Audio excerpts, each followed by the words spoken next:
Assalamualaikum warahmatullahi wabarakatuh. Perkenalkan saya Andri Atmaja dari jurusan S1 Sistem Informasi dengan NIM 12023058. Pada kesempatan kali ini saya akan membahas tentang quality basics, yaitu pada khususnya pada bidang software quality factors. What is software quality? Software quality atau kualitas perangkat lunak bukan hanya sekedar berfungsi dengan benar, tetapi lebih luas daripada itu. Software yang berkualitas tinggi harus bisa diandalkan, nyaman digunakan, dan mudah dirawat. Mari kita bahas lebih dalam dengan contoh. Contoh yang pertama, yaitu software yang benar tapi tidak nyaman. Bayangkan sebuah software yang bisa melakukan semua fungsinya dengan tepat sesuai dengan dokumen desainnya, namun untuk menggunakannya terasa sangat sulit dan membingungkan.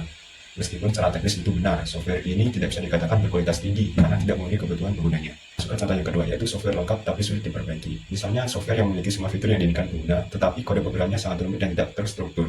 Ketika terjadi masalah, akan sangat sulit untuk diperbaiki atau dikembangkan. Meskipun memenuhi kebutuhan saat ini, software ini tidak bisa diandalkan dalam jangka panjang. Jadi apa yang dimaksud dengan software quality? Software quality adalah seberapa baik software memenuhi kebutuhan aspek selain fungsinya. Aspek-aspek tersebut disebut dengan software quality factors. Intinya software yang berkualitas tinggi tidak hanya bisa bekerja dengan benar, tetapi juga harus memenuhi berbagai kebutuhan dan harapan penggunanya. Dengan demikian, software tersebut akan lebih bermanfaat, efisien, memiliki reputasi yang baik, dan lebih dipercaya oleh penggunanya.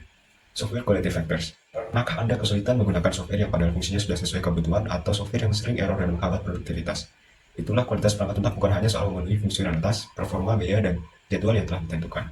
Ada faktor-faktor lain yang tak kalah penting dan bisa berdampak langsung pada keberhasilan perangkat lunak, bahkan berujung pada risiko bisnis.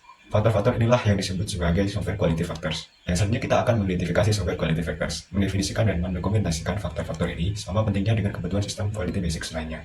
Salah satu model yang banyak digunakan untuk memahami software quality factors adalah McColl's Quality Model.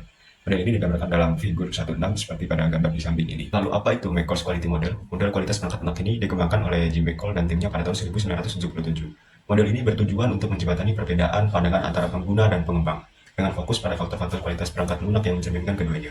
Model ini mencakup banyak atribut disebut sebagai software quality factors. Model ini membedakan antara dua tingkat atribut. Yang pertama yaitu adalah quality factors. Atribut kualitas tingkat tinggi yang dapat diakses secara langsung disebut faktor kualitas atau quality factors. Atribut-atribut ini adalah atribut eksternal. Atribut pada tingkat ini lebih dianggap penting oleh pengguna dan pengelola. Yang kedua yaitu adalah quality kriteria. Atribut kualitas tingkat bawah atau kedua yang dapat diakses baik secara subjektif maupun objektif.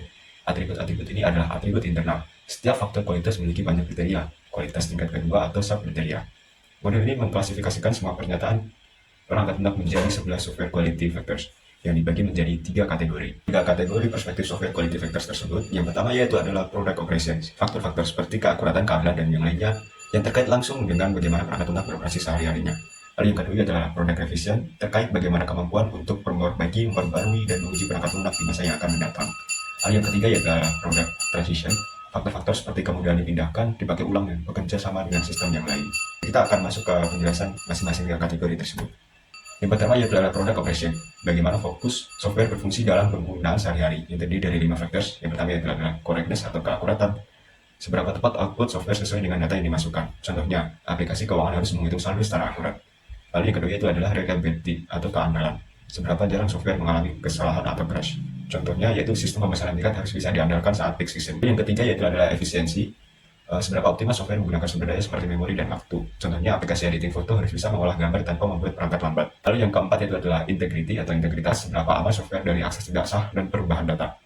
Contohnya yaitu adalah sistem kesehatan yang harus menjaga kerahasiaan data pasiennya. Yang terakhir yaitu adalah usability atau kegunaan, seberapa mudah pengguna memahami dan menggunakan software. Contohnya yaitu adalah aplikasi mobile banking harus memiliki interface yang intuitif dan mudah dinavigasi.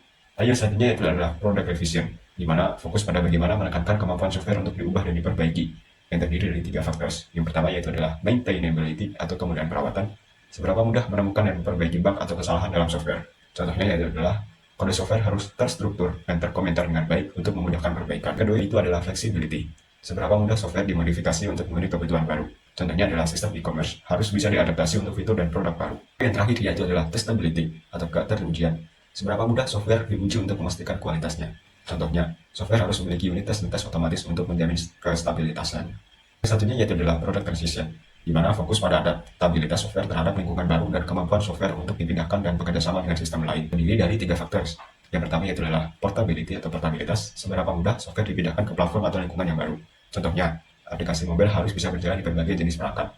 Lalu yang kedua yaitu adalah reusability atau kemampuan dipakai ulang, seberapa banyak komponen software yang dapat dipakai ulang dalam proyek lain. Contohnya adalah modul atau aplikasi pengguna bisa digunakan di berbagai aplikasi, seperti aplikasi email ataupun yang lainnya.